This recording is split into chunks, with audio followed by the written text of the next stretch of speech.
మాయమైపోయిందమ్మా నా బంగారు కడప, ఇందులో వింత లేదు. అవును, మీరు విన్నది కన్నది నిజం. నిజంగానే కడప ఇప్పుడు లేదు, ఒకప్పుడు ఉండేది. కానీ పాలకులు కడప అన్న పేరుని చెడిపేశారు, తుడిపేశారు. కడప ఎలా మాయమైపోయింది, కడప అన్న పేరు ఎలా లేకుండా పోయింది, దీనికి కారణం ఎవరు? ఇప్పుడు మనం చర్చించుకుందాం, అతి లోతుగా చర్చించుకుందాం. అందరికీ నమస్కారం. నా పేరు భూమిరెడ్డి సాయి శ్రీనివాస్ రెడ్డి. నేను పులివెందుల నియోజకవర్గం, కడప జిల్లా వాసిని. ప్రపంచం ఒక ఇల్లు అయితే భారతదేశం అందులో పూజగది అన్నారు శ్రీ శ్రీ శంకరాచార్యులు వారు. ఇంతటి పుణ్యభూమిలో సాక్షాత్తు వైకుంఠ ధామం తిరుమల క్షేత్రం. ఈ పుణ్యభూమిలో భగవంతుని ధరించి అవతరింప చేసుకున్న పుణ్య ప్రాంతాలు పెన్నా నది పరివాహక చిత్తూరు, కడప జిల్లాలు. భౌగోళిక చారిత్రక అంశాలను పరిశీలిస్తే సుమారు 1900 శతాబ్దాల క్రితమే ఏర్పడిన ఈ ప్రాంతం 1908లో కడప జిల్లాగా నామాంతరం చెందింది. చరిత్రలో కరిపే దేహలీపురం, దేవుని కడప, దేవుని గడపగా నామాంతరాలు కలిగిన కడప ప్రాంతాన్ని శ్రీ వెంకటేశ్వర స్వామి భక్తులు ఆయన దివ్యధామం యొక్క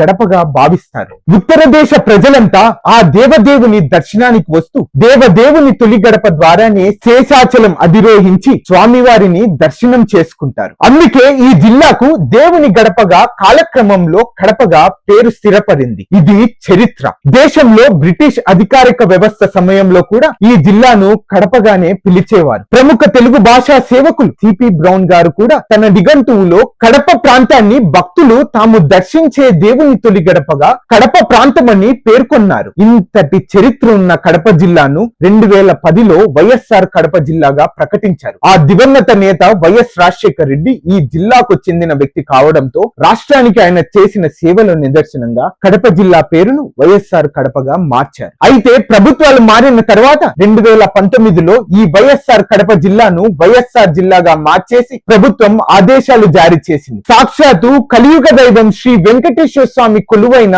దివ్య ధామం యొక్క పాదం చెంతన ఉన్న ఈ జిల్లాను కడపగా కాకుండా వైఎస్ఆర్ జిల్లాగా ప్రకటించడం చారిత్రక తప్పిదం, భగవంతుని పట్ల చేసిన అపరాధం కూడా. చరిత్రతో ముడిపడి దైవ సంబంధమైన సేవకులకు గడప బండగా మోకరిల్లిన ఈ కడప ప్రాంతాన్ని, ఈ కడప జిల్లాను కడప తీసేసి వైఎస్ఆర్ పేరుతో మాత్రమే జిల్లాను పేర్కొనడం ఎంతవరకు సబబు? ఇదే క్రమంలో నెల్లూరు జిల్లా పేరు మారుస్తూ అమరజీవి శ్రీ పొట్టి శ్రీరాములు నెల్లూరు జిల్లాగా రూపొందించారు. బాగానే ఉంది. అయితే కడప జిల్లా పేరులో మాత్రం కడప తీసేయడం వెనుకున్న అంతరాయం ఏమిటి? ఈ చారిత్రకమైన అతి సున్నితమైన అంశాన్ని పరిశీలించి ప్రభుత్వం మళ్లీ ఈ జిల్లాకు వైఎస్ఆర్ కడప జిల్లాగాను లేదా కడప జిల్లాగా పేరు మారుస్తూ ఆదేశాలు జారీ చేయాలని ఇప్పుడు కడప జిల్లా ప్రజలందరూ మళ్లీ కోరుతున్నారు. ప్రభుత్వం అతి త్వరలోనే ఈ విషయం మీద స్పందించాలని కోరుతున్నాం. ధన్యవాదాలు.